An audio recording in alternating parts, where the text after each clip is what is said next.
Shalom, saudara yang dikasihi Tuhan. Jumpa lagi bersama dengan saya dalam renungan hari ini.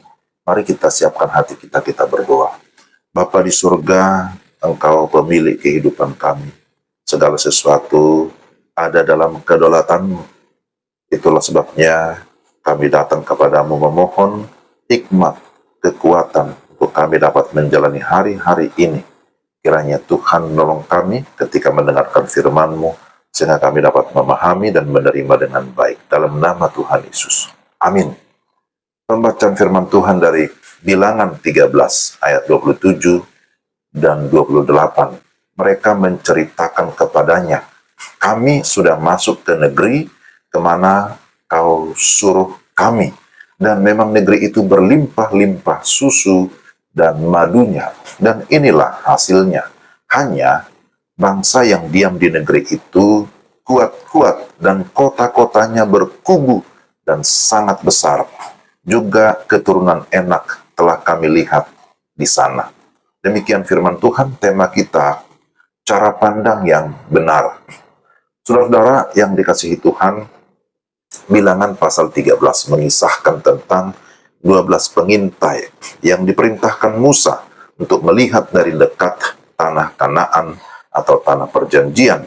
Mereka diutus untuk mencari fakta dan informasi yang lebih detail agar mereka masuk ke negeri itu dengan lebih meyakinkan karena sudah lebih dahulu mengetahui kondisinya. Dari Bilangan pasal 13, kita dapat belajar beberapa hal. Pertama, melihat kesempatan. Orang-orang itu berpikir bahwa mereka harus mengintai negeri itu sebelum mengalahkannya. Dan Musa membiarkan mereka melakukannya. Tuhan sudah mengatakan kepada mereka seperti apa tanah perjanjian itu. Jadi, mengapa mereka harus menyelidikinya?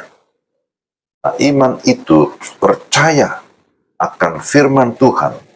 Dan sesungguhnya iman yang sejati tidak memerlukan bukti-bukti lainnya. Sebagaimana Ibrani pasal 11 ayat 1. Para pengintai menemukan bahwa negeri itu benar-benar seperti yang Tuhan janjikan.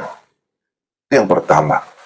Yang kedua, melihat hambatan. Dalam ayat 26 sampai 33, di sana dijelaskan bahwa 10 pengintai, ya ada 12 pengintai, tapi 10 pengintai menekankan hambatan ketimbang kesempatan dan menyimpulkan bahwa Israel terlalu lemah untuk bisa mengalahkan musuh. Yang menjadi patokan penilaian adalah apa yang mereka lihat, bukan iman. Penduduk orang-orang Israel merasa seperti belalang yang kecil. Mengapa? Karena tidak beriman sungguh-sungguh. Mereka melihat masalah menjadi hambatan yang besar.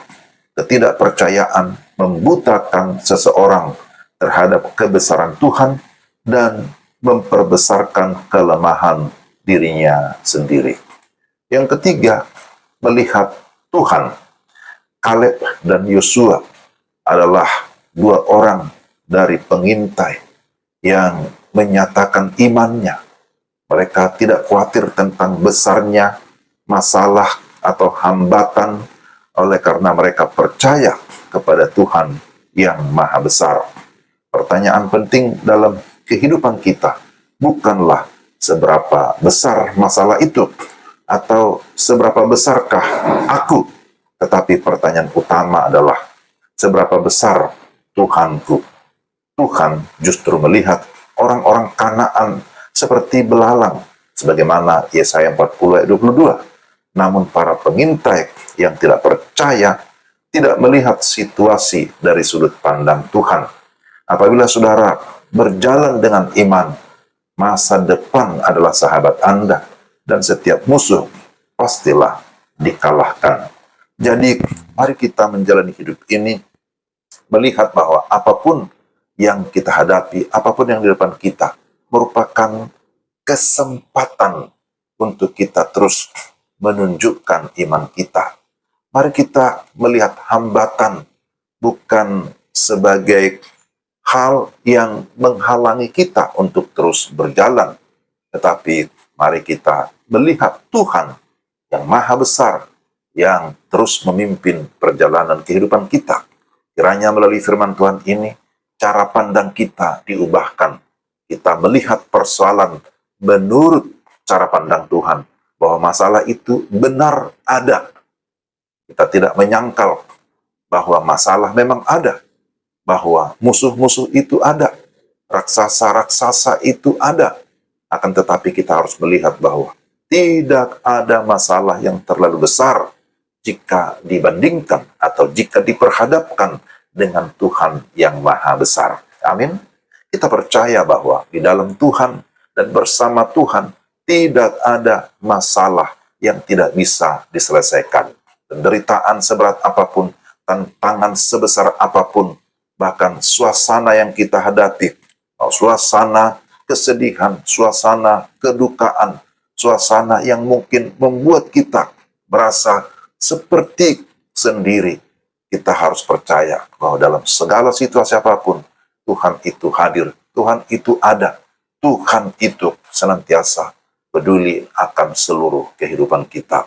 Bahwa kita percaya di dalam Tuhan dan bersama Tuhan, tidak ada masalah yang terlalu besar yang tidak bisa diselesaikan. Ada masalah atau tidak ada masalah, bersama dengan Tuhan tidak ada masalah. Amin. Artinya bahwa kita tetap dapat merasakan keamanan, merasakan ketenangan, merasakan satu kekuatan baru ketika kita sungguh-sungguh melihat Tuhan atau percaya kepada Tuhan. Mari kita berdoa. Tuhan, terima kasih untuk renungan hari ini. Kiranya Roh Kudus menolong kami supaya kami dapat memahami, menerima, dan oleh pertolongan Roh Kudus kami terus dikuatkan, dihiburkan, dimampukan menjalani hidup ini. Sekalipun ada tantangan, tapi kami percaya bahwa melalui semua tantangan yang kami hadapi itu membawa kami untuk lebih lagi mempercayai Tuhan yang sanggup memberikan kami solusi atau pertolongan dalam segala keadaan apapun. Terpujilah namamu, dalam nama Yesus kami sudah berdoa. Amin. Demikianlah renungan kita hari ini. Tuhan memberkati Bapak, Ibu, dan Saudara sekalian. Shalom.